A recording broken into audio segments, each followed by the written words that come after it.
me what's in the box.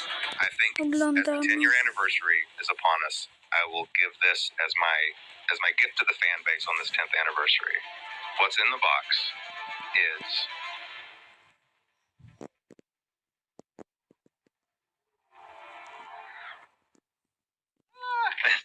Aww. Hi, Mabel. Yeah, she's the best. She's coming on, guys. Dawko back again. Hope you're fantastic today. And it's the 10-year anniversary of Five Nights at Freddy's. It is August the 5th, which means if you've been looking at the list, what the official Twitter has been saying. Moje drugie podejście do nagrania, ale dobrze, że nie obejrzałem całego, bo jest Dawko, good to see you again. 10 minut przed premierą. Przez to, że to jest moje drugie podejście. Let's go back a little bit. So the interview was August 2018. So after that, we got Help Wanted, Special Delivery, Security Breach, Help Wanted 2, Ruin DLC. So there's a lot going on. And of course the future games as well. Yesterday, Steelwall has announced something. I don't know what it is yet because we're recording this, a couple of months before. But guys, whatever it was, I hope you're very excited for it. Future Dawko, Into the Pit as well. Stuff to look for. There's so much stuff to look forward to. And it's really cool that you've done a week of exciting things for the 10-year anniversary. We've never seen something like this before. 10 years of Five Nights at Freddy's, which is... Yeah. It's pretty crazy, right? I can't believe it's been so long since our last interview. That really seems like just... It doesn't. How long did you say ago? It was 6 years ago. That's hard to believe. I know. It's impossible to believe. I know, right? I've actually got a song for you, and I'm going to play for you to celebrate the 10-year anniversary. Okay, now this is getting things off to a kind of an awkward start, but I'll let you go on ahead. Okay. Are you ready? Wait, you're going to be performing. Wait, you're going to be performing this yourself, or is something recorded? I've got the harmonica right here. Oh, a harmonica. Okay, my favorite. I've been practicing this song for over 32 years. Okay. Mm-hmm. So, are you ready for this? I'm ready. Come on now, you started this. Right. Okay. Ready? I'm really good. I'm really good.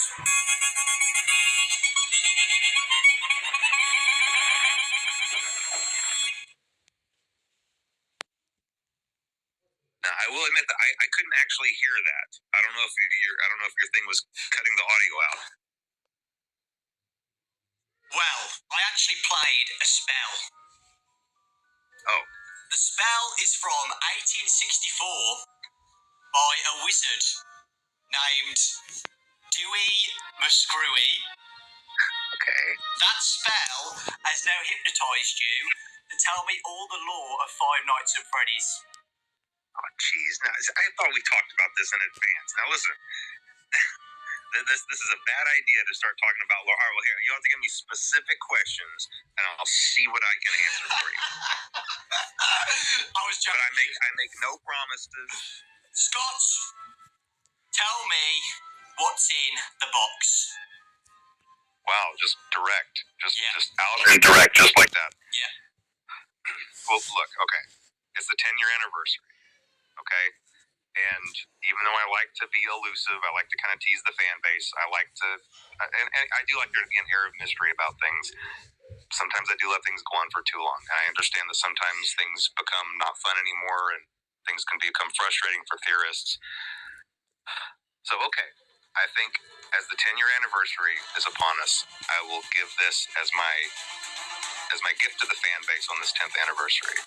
What's in the box is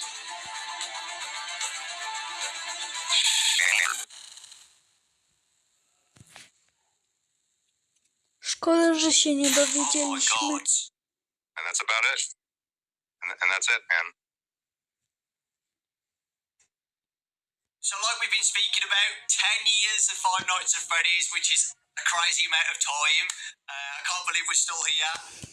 It's been such a journey. So I just wanted to ask you, do you have a highlight moment for the whole 10 years of Five Nights at Freddy's since 2014? I think there have definitely been a lot of satisfying moments. Like obviously, if whenever one of the new games would come out and it would be positively received, that was obviously a huge relief.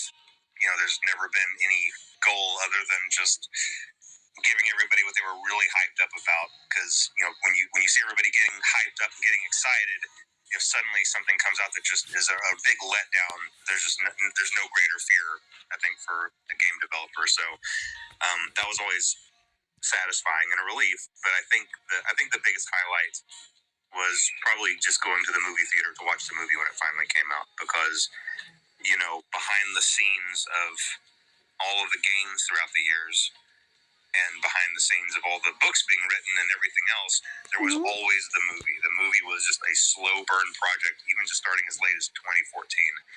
So that has been in the background being, progressing. Chyba, że dla niego było najlepiej w filmie. No, not almost the entirety of that first 9 years.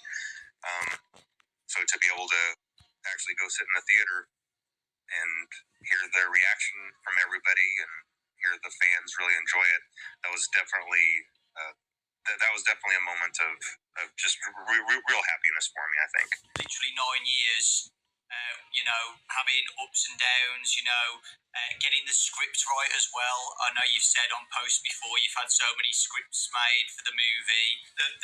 The plushes in Manhattan or something, that was one of the scripts. So yeah, it was. I can imagine how difficult it's been, like trying to get it all done. I can just imagine.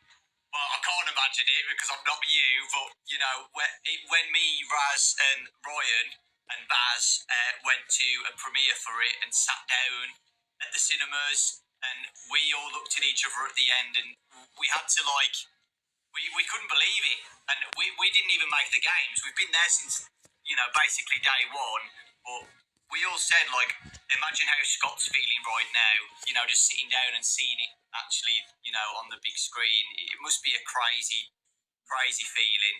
Yeah, and now that I've been through the process, I can tell you that it's a miracle that any movie gets made, just being through that process, just how many wheels have to be turning at the same time, and how many things, and even though this process took a long time for me, Hollywood works at just blazing speed where there's 100 things happening at the same time. It's a miracle that these things get coordinated. Sometimes things don't work out, but sometimes they do.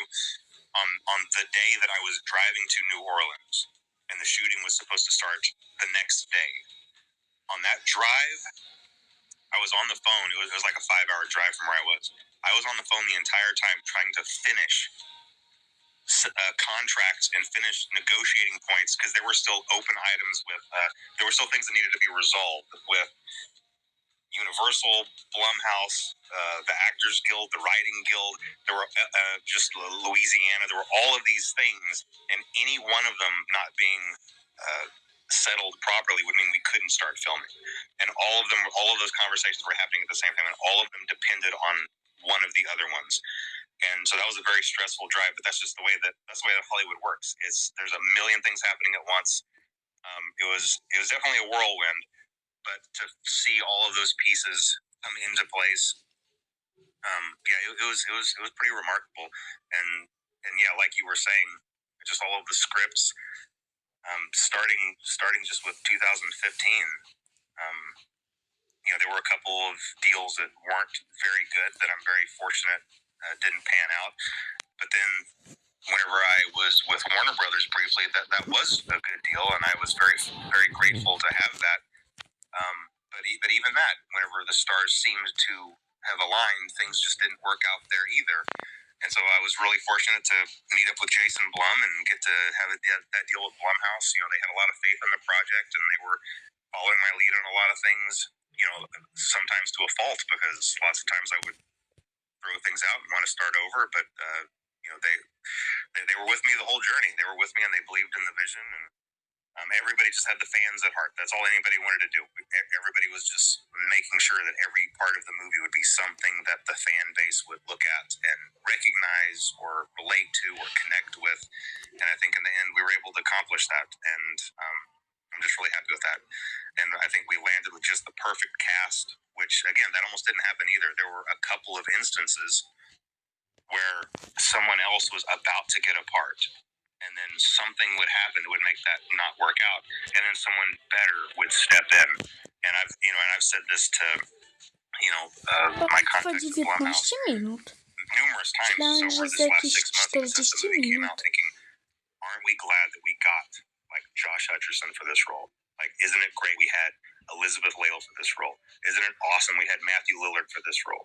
You know, isn't it great we ended up with Piper Rubio for this role? Like, every single person that we ended up with was just absolutely perfect in those slots, and everybody was just a delight to work with. Once again, since I'm new to the, kind of the film industry, I got to talk to people about their other experiences on other projects, and it can be really scary because usually, from what I understand, every production has one one member of the cast or one person on staff or just one person that, you know, causes problems or something like that. We didn't have anything like that. Nothing like that. Everybody was just phenomenal. They were just a joy to work with, and getting to go to filming was really fun.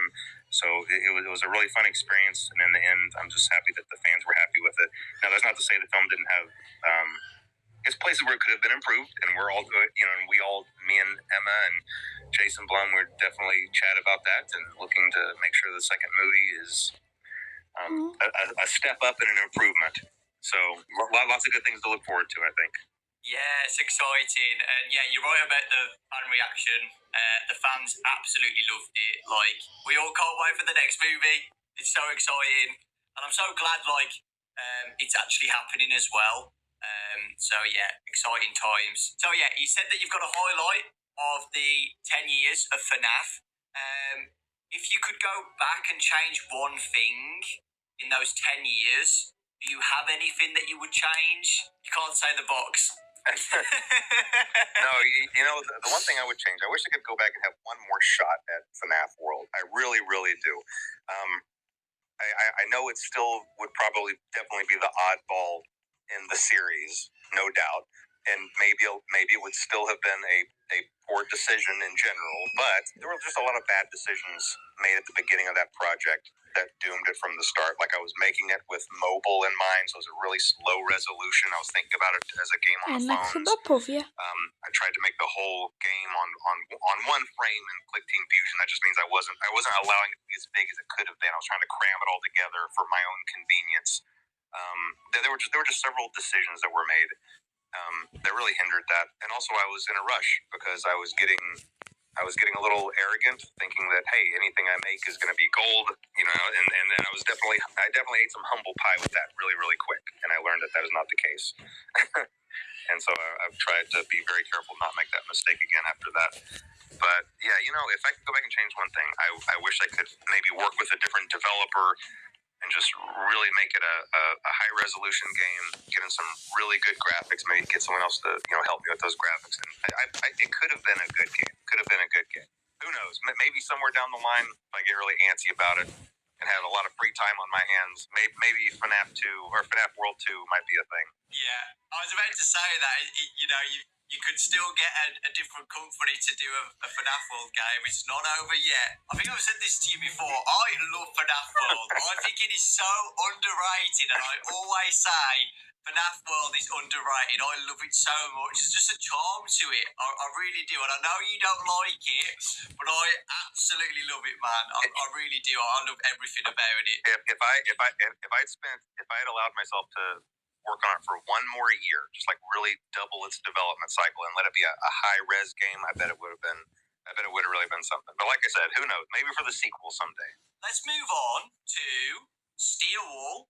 The amazing Steel Wall Studios. That was the next game after Ultimate Custom Night. Help Wanted. One of my favourite games in VR. I absolutely loved it. What has it been like working with Steel Wall? Were you nervous about it? Because I know it's a big thing to, you know, give a company your baby, basically, and let them, you know, do what you've been doing for the past 5 years. How was it the first time letting someone else work on FNAF? I was really nervous about it. I was really nervous.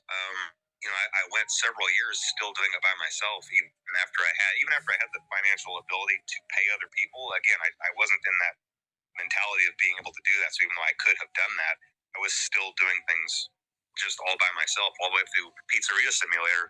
Yeah. But by then it was yeah, I knew that it was getting too much for me. I knew that I had to find another partner for it, and I was scared of that because there are stories all over the internet available about just games that went completely wrong because of games being mismanaged in the hands of development companies. And I'm sure that all of their pitches on the surface would have sounded the same, but I really got lucky.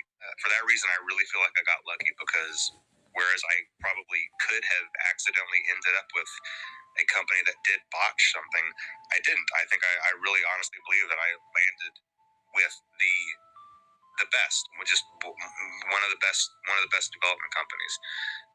They've been just a pleasure to work with, and they've done a really great job. With this last one they did, Ruin, I thought it was just so much fun, so much fun. And I think that might be I think that might be my favorite thing that they've made was Ruin, and the things that they have planned, which I'm not going to talk about right here, but the things that they have planned are really exciting too. So yeah, I've been really happy. It's been a really good experience. Well, I'll tell you, on Help Wanted, I'm just going to throw in.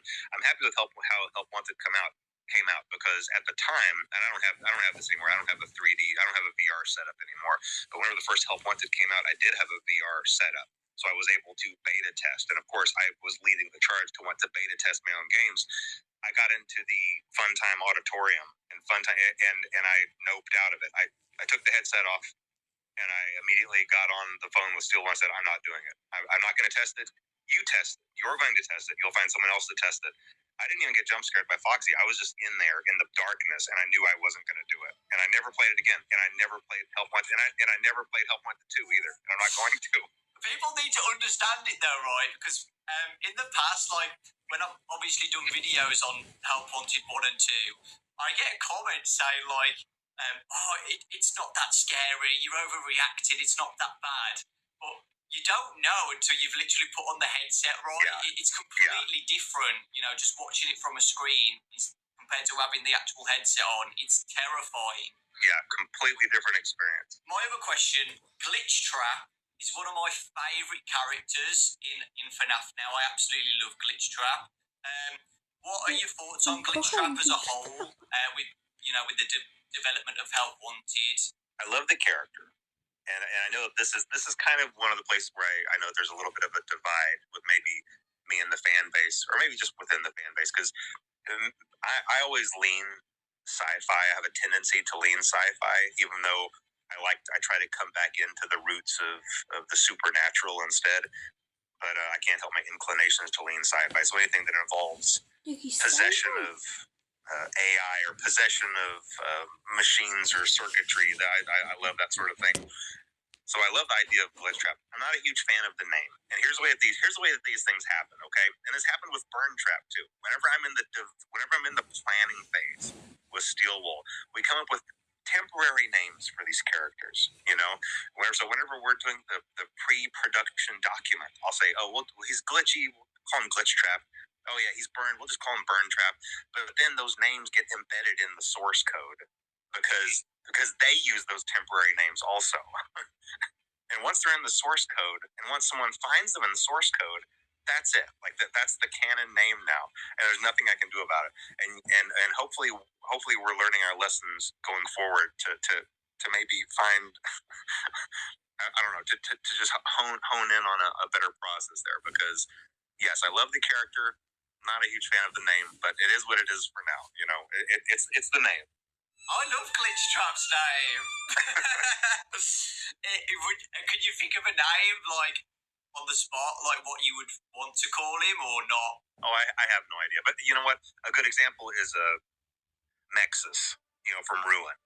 Now, that was a character where, even in just my design of the game, I thought that through, and I came up with that. And I'm really happy with it. I really like that name. It's a really cool name.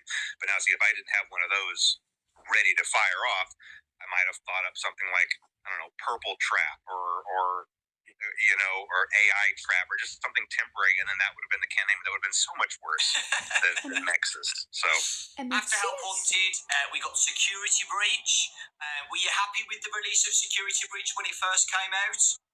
Security Breach, there's a really big story behind that. That was definitely a challenging period, and a lot of things just didn't align up perfectly for that, and there were a lot of reasons for that. I mean, obviously, I hear lots of studios and things kind of blame COVID for stuff, but there is a reason for that. COVID took well-structured work systems and suddenly scattered them and expected the work to continue to flow. And it just doesn't work that way. From my understanding, I'm pretty sure most, if not every, member of Steel Wool got scattered across the country and were trying to just carry on with the workflow. And it was just really difficult.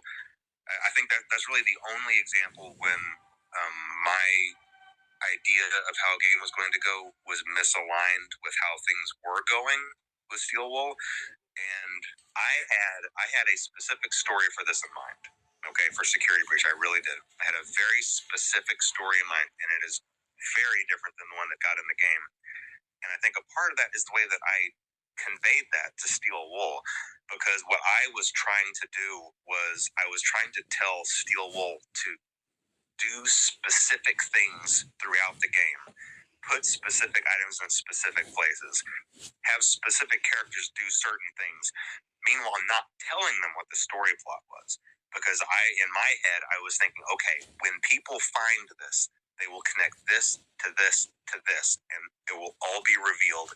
And I thought I could do that without telling Steel Wool the story plot. That didn't work out very well because they got all of these pieces and they thought it was their job to connect them in a way that made sense. And so really what you ended up having were the same pieces, but telling completely different stories. And since I was trying to kind of tell a specific story with mine that went a certain direction, they were taking pieces I didn't fully understand and trying to craft a story out of them. And again, I don't blame them for that. I blame myself for that because I guess what I should have done is just said, hey, here's the story. Here's why these pieces are here. Here's how they're supposed to connect. And I can give you a really easy example for this. And I'm hesitant to say this because I don't like messing with the lore. But I think in this case, it's okay. When it comes to Burn Trap, originally, Burn Trap was never supposed to move. He was supposed to just be something you saw in the corners, or like if you were walking past machinery, you might be able to peek in between two things and see him in the corner or propped up against a wall, almost like some kind of decaying movie prop, and you never fully understood what his purpose was. And he had a very specific purpose, and I'm not going to say what that purpose was, but realistically, he never moved. Well, obviously, that's not what we got in Security Breach. Że miał się Bertrap w ogóle nie poruszać. Climbing out and coming to get you. So it's just not quite the same thing. So, but anyway, it didn't turn out the way anybody wanted. But hey, whenever that happens, just like whenever I stepped in it a little bit with FNAF World, me and Steel Wool got together. We were like, look, all that matters now is making things right by the fan base. That's all that matters. We all had the best intentions going on. We all wanted to make a good product, and we went in and we made Ruin for it, and I hope that redeemed the game, and I feel like it did because I think it was really great. And yeah, and anything that we do going forward that continues that story or has those same themes, I think we're just going to be in a much, much better situation to continue on. So, the Rune DLC came out a year ago now, which is crazy to think about. Time's going so quickly, and the fan reaction to that was amazing. Everybody loved it, and everybody's looking forward to what's next. The ending of Ruin, with a specific character that came out, a new character into the games, the Mimic. Any thoughts on the Mimic? I cannot share any thoughts on the Mimic, other than I really, really like that character. This is a character that I really like and I'm really excited about. I think it's a really terrific antagonist, and I don't think it's the last that we've seen of the Mimic. That's all I'll say. Yes. With that, do you have a favourite character in the Steel Wool era of games? I mean, the Music Man is too obvious of an answer, right? I mean, I think all those characters turned out great. In fact, I think this is why it's hard to pick a favorite because all of them turned out so well. I've always really liked Vanny as a character. I don't think that Vanny was utilized to her fullest potential, and so hopefully we'll see another opportunity for Vanny to return as well. We'll see. Ooh, okay. Moving on to the books. So the books have been amazing. I've been doing little summary videos on the channel with Fazbear Frights. That was awesome. How has it been working on Fazbear Frights? It's actually really enjoyable. It's probably one of the most enjoyable things that I do because I just get to think up a really scary scenario, and then I create and they take that and they really Okej, flesh it out, oglądamy build it dalej, out, bo and musiałem na turn chwilę it into a full length story, and I get to kind of see it come to life. zatrzymać, So ale it's been really enjoyable. teraz And that's something widzę, that I że it's funny because it's one of those things where jednak as long as I know 50 that's minut. something that's happening in my life. I might be at the gym or I might be watching the show, and then suddenly something will come to mind. I'll be like, oh man, this is gonna make a great story, and I get right home and I start working on it. Do you have a favourite story out of all of them? I think my favorite story it's probably Bunny Call. I know that's kind of an oddball choice, but there's a reason for it because some of these stories are based on my real life experiences. Bunny Call is not completely made up. I used to take my family to a family summer camp. Okay, this is one of my two. This is my two oldest boys were maybe 11 and 12 at the time. Or, no. I bet they were 13 and 14. It's hard to remember exactly when this was. But then I had younger two that were just babies still. And whenever we showed up at camp, and we were all in the auditorium signing up for activities, it was rafting and boating. One of the things you could sign up for was a panda call. Okay?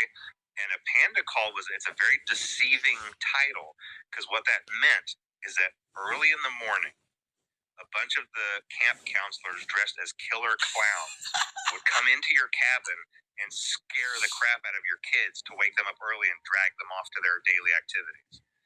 And so I signed up my two oldest, Ian and Braden, my old beta testers from whenever they, all their lives testing my games. I signed them up for it. I thought, oh yeah, this will be kind of fun. It was kind of fun until the next morning started rolling around. I started thinking about what I'd done, because then the next morning I woke up at 5 in the morning and I realized they're out there somewhere. Like this is happening right now.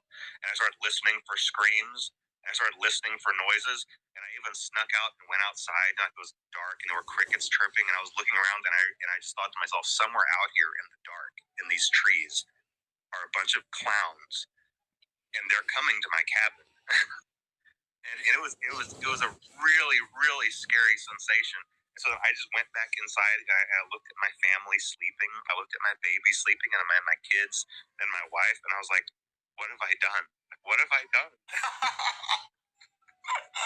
Of course, it ended up not being a big deal because then I just heard a soft knock at the door and I opened it and there was a row of killer clowns. I said, never mind, you guys, and they just walked on. And so it wasn't a big deal, but it was still a really eerie feeling like I had signed up for something that I'd regretted and I couldn't undo it. And so I based Bunny Call on that.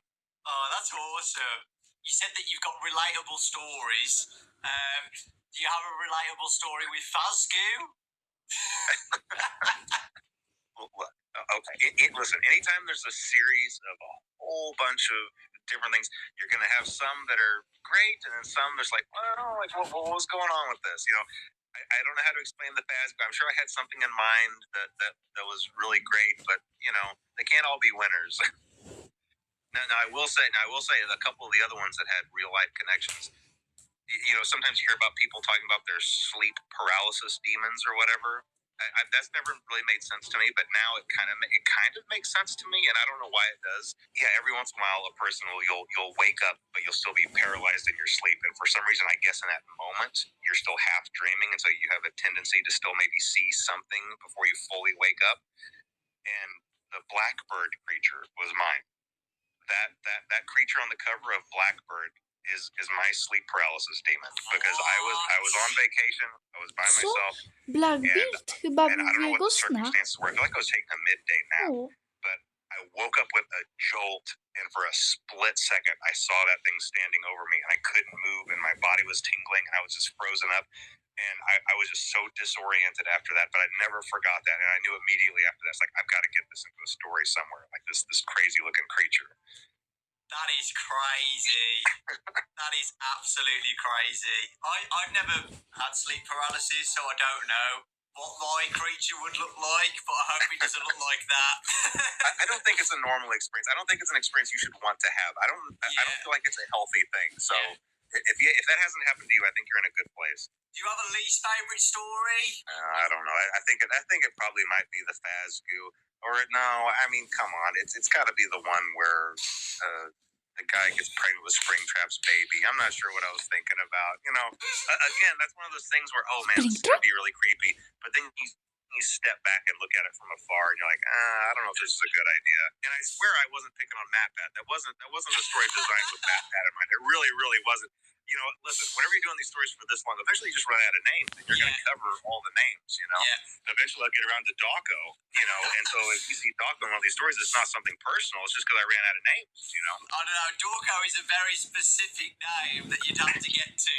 I probably have a few more to go through before I get to that, so you don't have anything to worry about. When doing my summary videos, and I know a lot of people say the same, people who loved Goosebumps when they were kids find these really relatable, right? And I know kids at school now read Fazbear Frights like they're Goosebumps books. And as a kid, my favourite TV show was Goosebumps.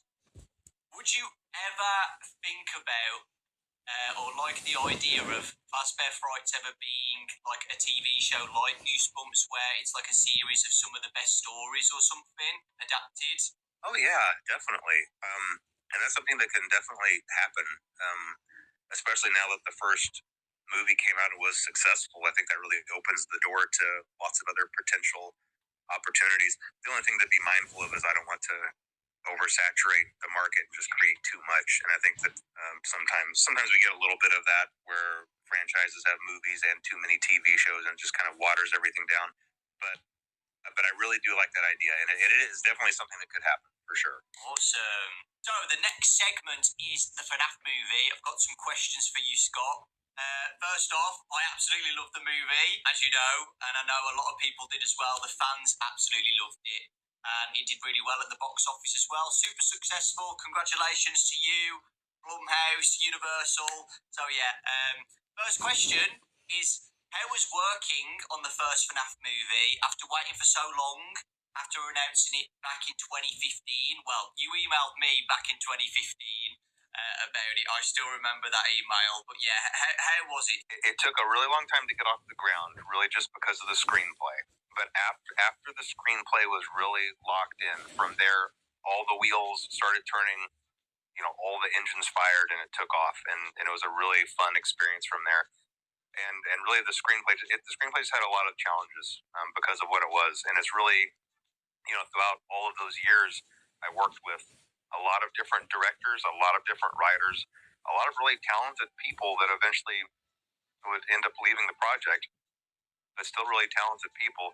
And it was really just a matter of there's just material that's difficult to translate to the screen.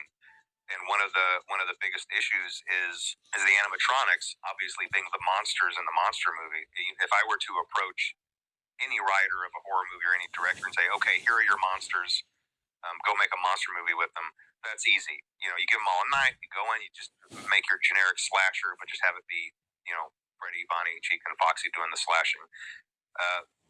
The nuance here is that these animatronics are possessed by the spirits of kids, and these are innocent kids. These are victims themselves.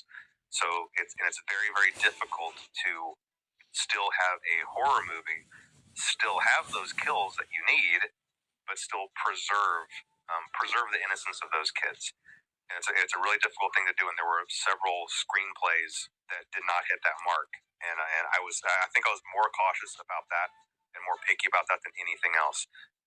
If kind of the innocence of those spirits was not preserved properly, I wasn't going to go forward with it. And so, you know, one quick example is the way that we were able to have a couple of kills in the movie was obviously the vandals. You know, you have a group of people who are breaking in, they're disrespecting the place, they're trashing the place, they're there with bad intentions, and then you combine that with the fact that these animatronics are, you know, the spirits in them are these kids that are basically very confused and lost, animals backed into a corner, kind of left with this impression that adults are out to get them, and then you have these violent W adults sumie breaking nie in. powinno się And so cieszyć, it ale allows you to have that kill count while still being like, well, nie I can wiem. kind of see how that might happen. Po prostu It, długo już to it was a nagrywam. tricky thing to do, but I think we were able to accomplish that. Wyjdzie mniej Manipulated więcej by William Afton na still as well. nagrywaniu Yeah, no to that's right. That's absolutely right. godzina.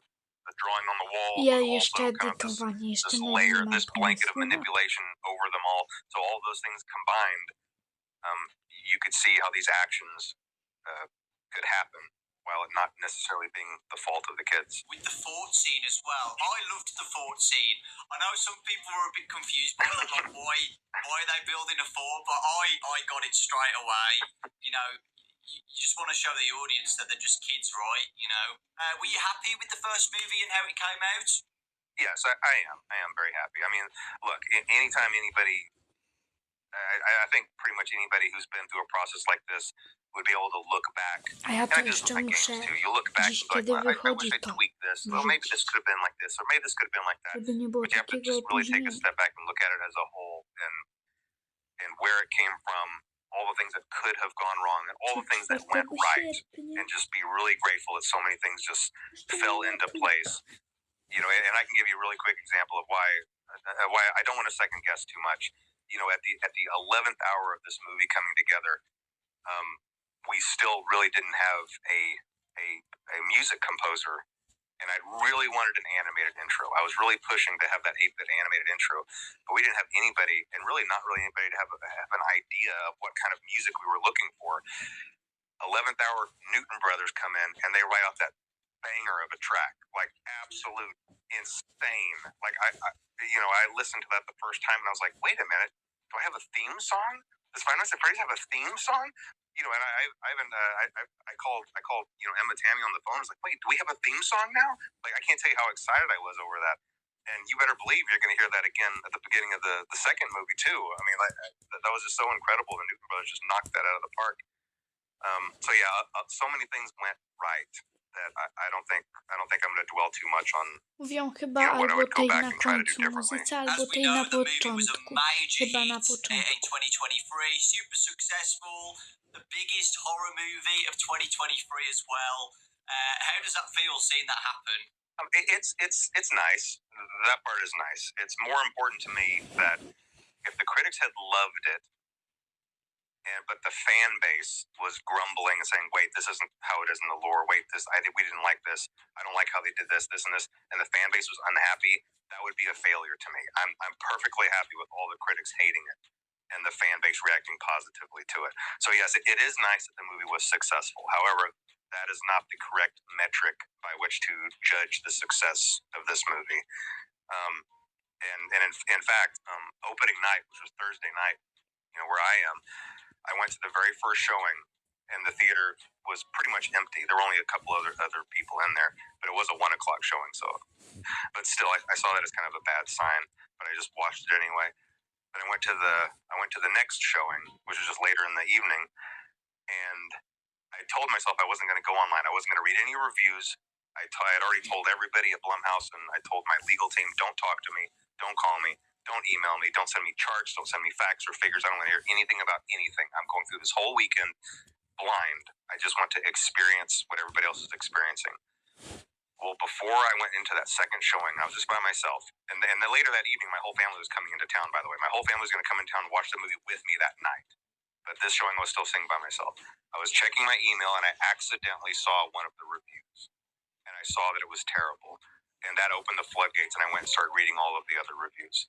And I immediately texted my family saying, don't come. Don't come. You know, this is over. I want to be by myself. And I was already thinking in my head, like, how am I going to write a letter to Blumhouse apologizing for this? How am I going to write a letter to the fans apologizing to this for just wasting everybody's time? And I was just incredibly depressed. But somehow Jason Blum caught wind of this. I don't know who I asked a question to or what I said, but you know, he started just bombarding me with text messages saying, Scott, the fans love it. The fans love it. You know, the movie's a big hit. Everything's great. He was just, you know, in all caps, everything all caps. My phone was just blowing with all caps texts. And so he really talked me through that to try to encourage me that even though the critics hated it, you know, there was a lot.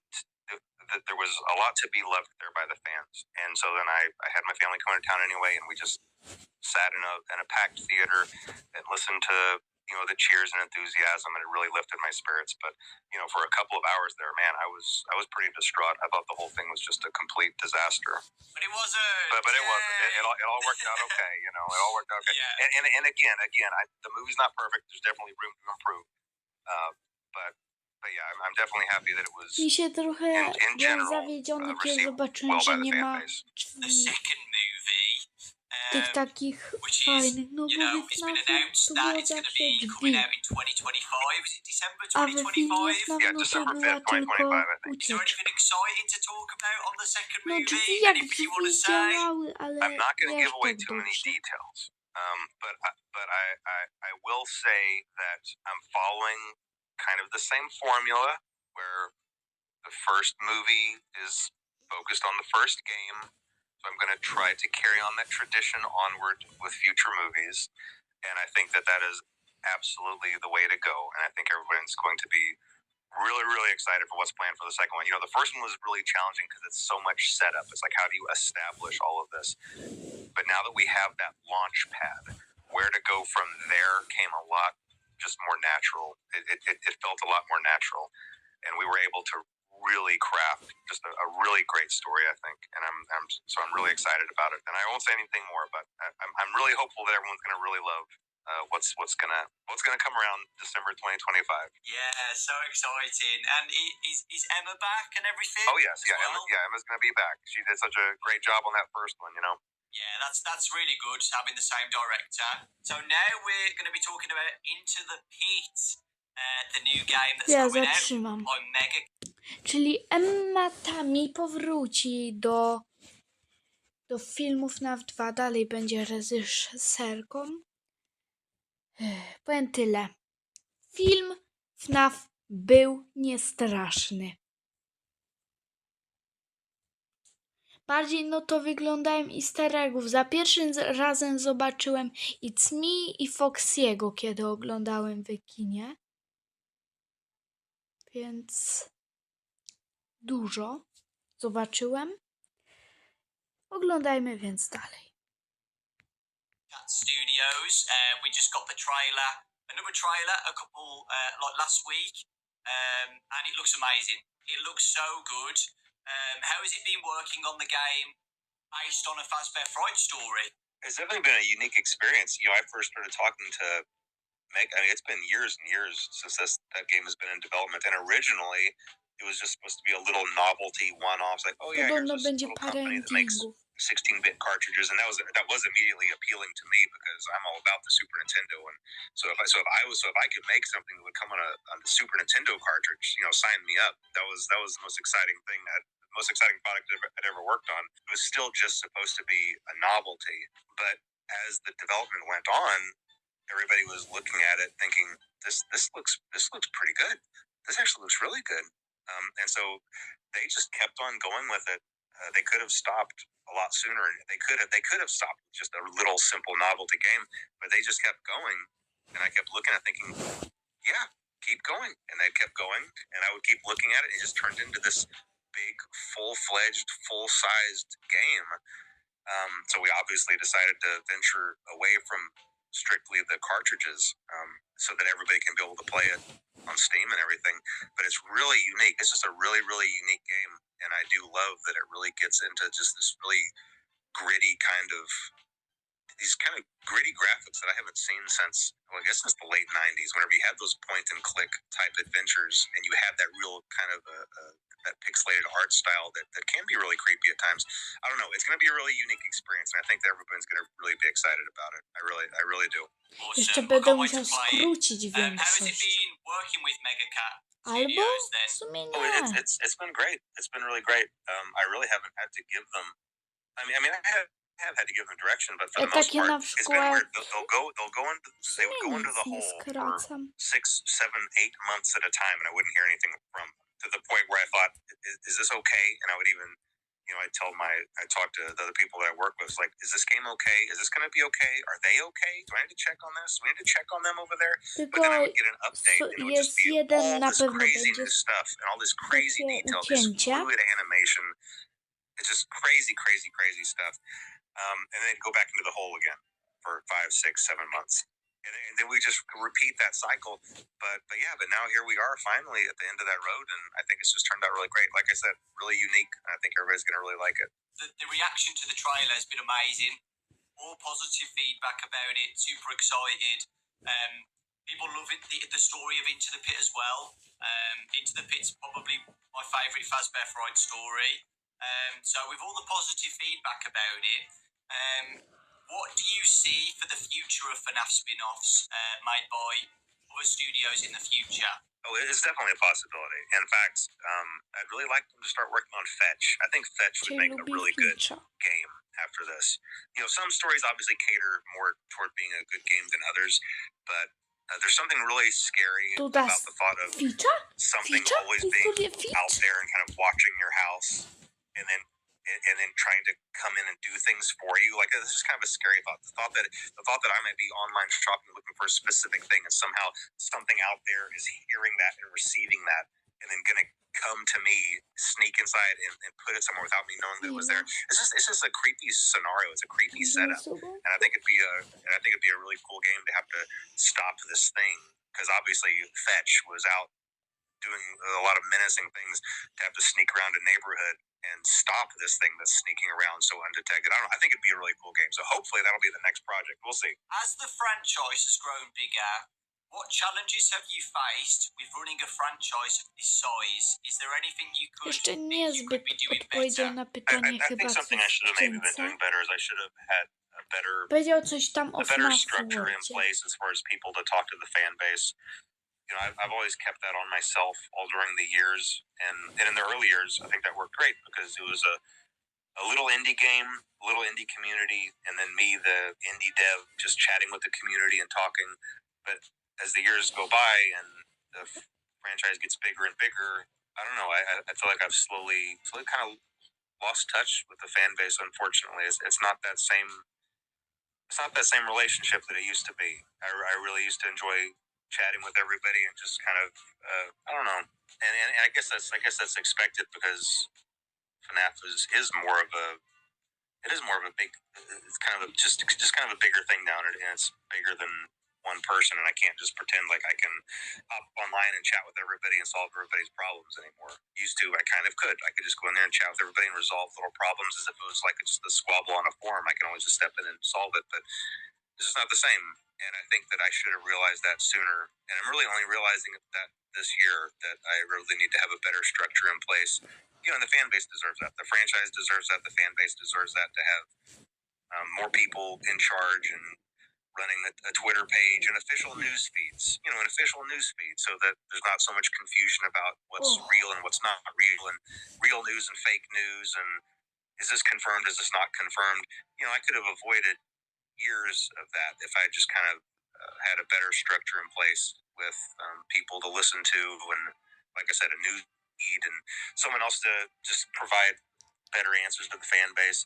So I'm trying to get all that in place, and I really think I think it would just better serve the fan base. I think everybody would be a little happier. It's not just me trying to jump in and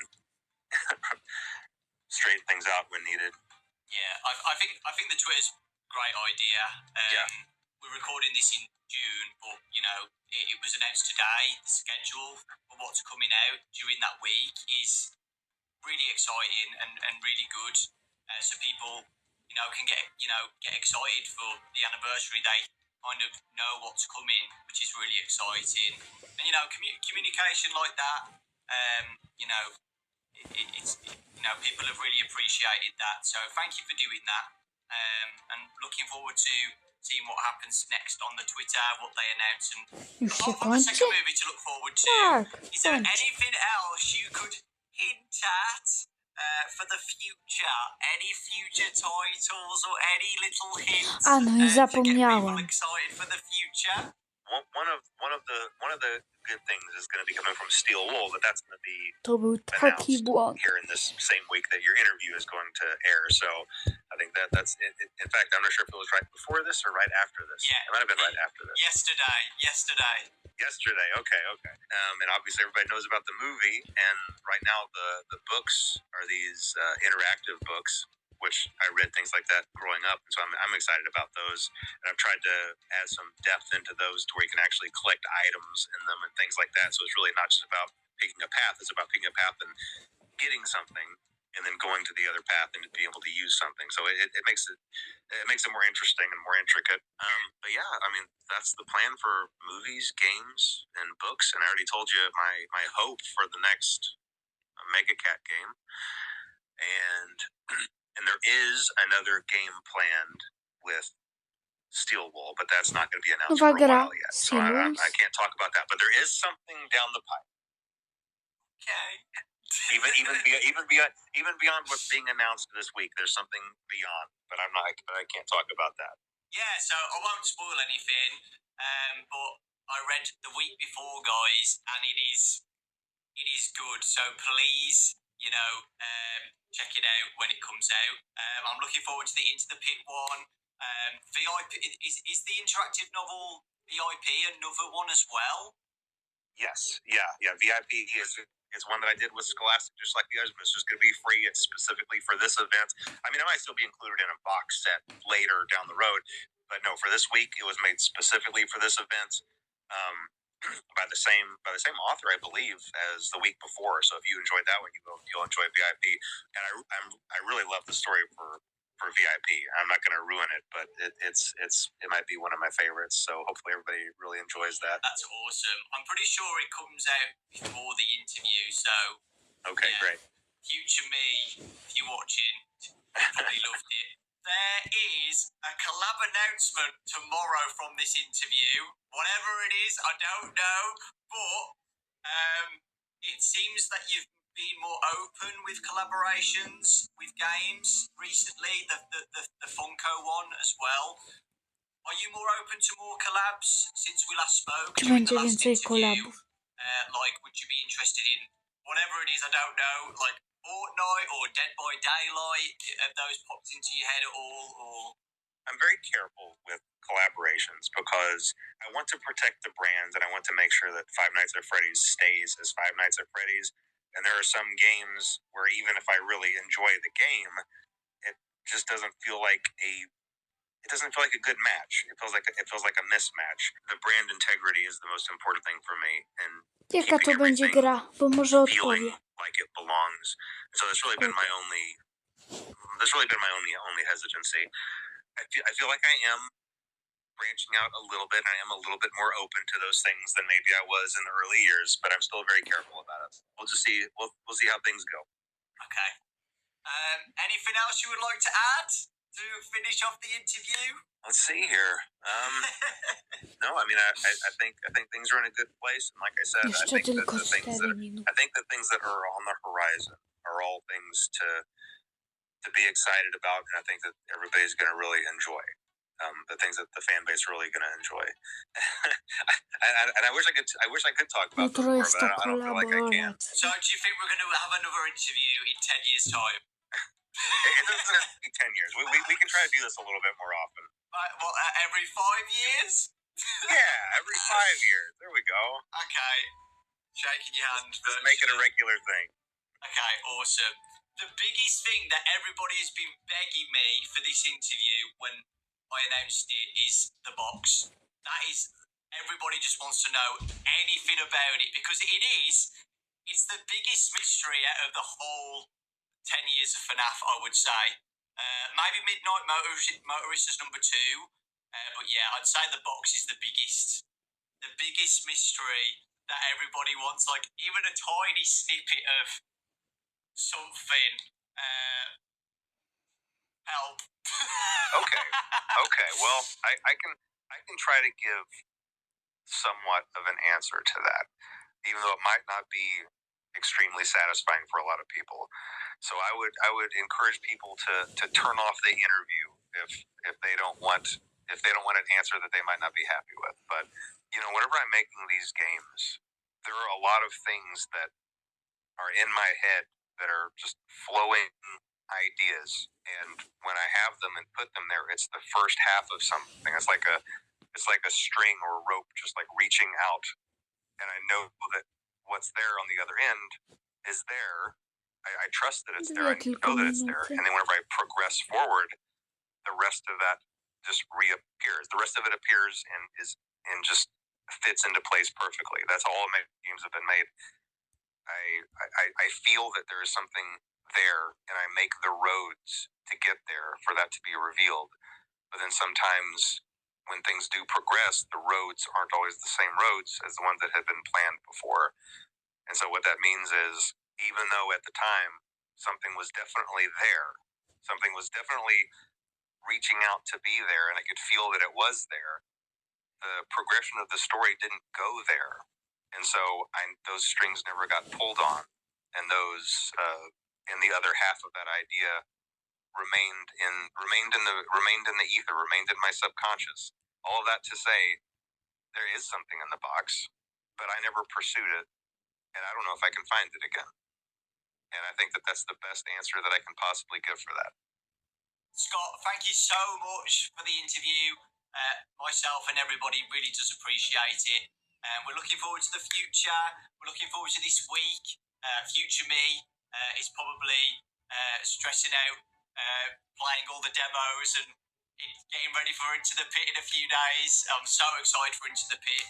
I really, really am. And all the fanverse stuff as well. My Pop Goes and The Joy of Creation, that demo. I'm looking forward to playing all of those as well and reading the new book. There's a lot in that week. I'm going to just be MIA that whole week. I've already told my friends and family, like, I'm not going to be here for the whole week. Don't call me. Don't text me. I'm going to be in this room just doing everything I can that week. And yeah, we really do appreciate it. So yeah, I think that's it. Which is really weird. That hour went so quick. Thank you guys for watching. Again, I appreciate you guys. Thank you. Without you guys watching the channel, I wouldn't be doing this in the first place, interviewing Scott. So it really does mean a lot to me. Thank you so much.